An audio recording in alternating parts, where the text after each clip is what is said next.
Je suis Jean-Marc Hunt, artiste peintre et plasticien, ce qui signifie en gros que je fais de la peinture et de la sculpture, installation, c'est-à-dire un travail plastique autour de l'art contemporain.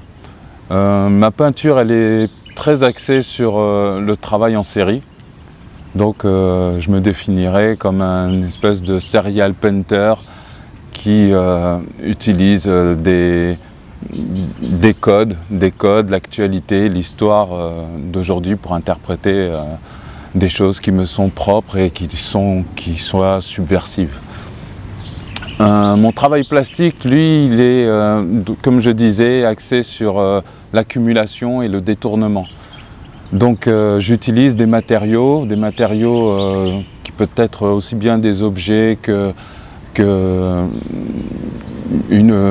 ou de l'immatérialité, et je construis à partir de ça des formes qui vont pouvoir interpréter ou réinterpréter les choses un peu différemment.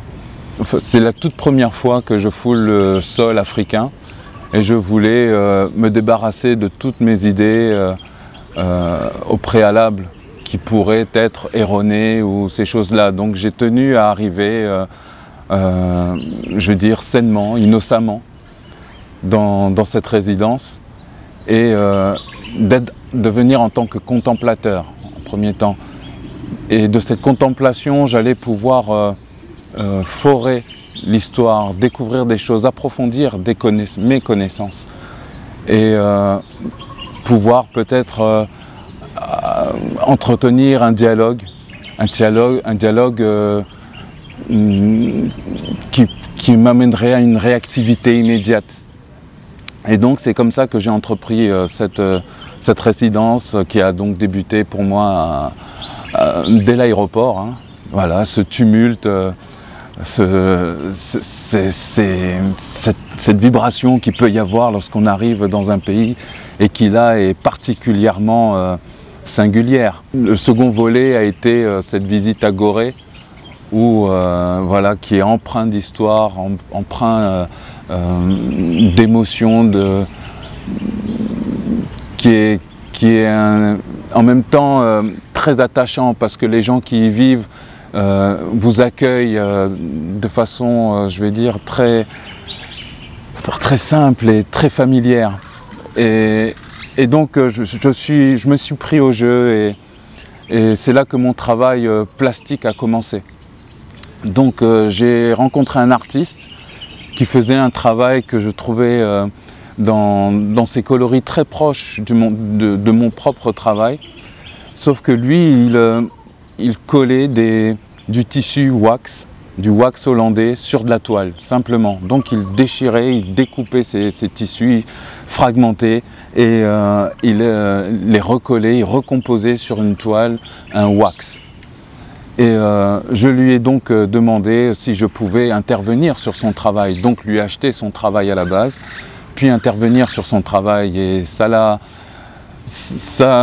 il a aimé ma démarche, il a aimé cette approche, je dirais, d'artiste à artiste, et il m'a vendu sa toile.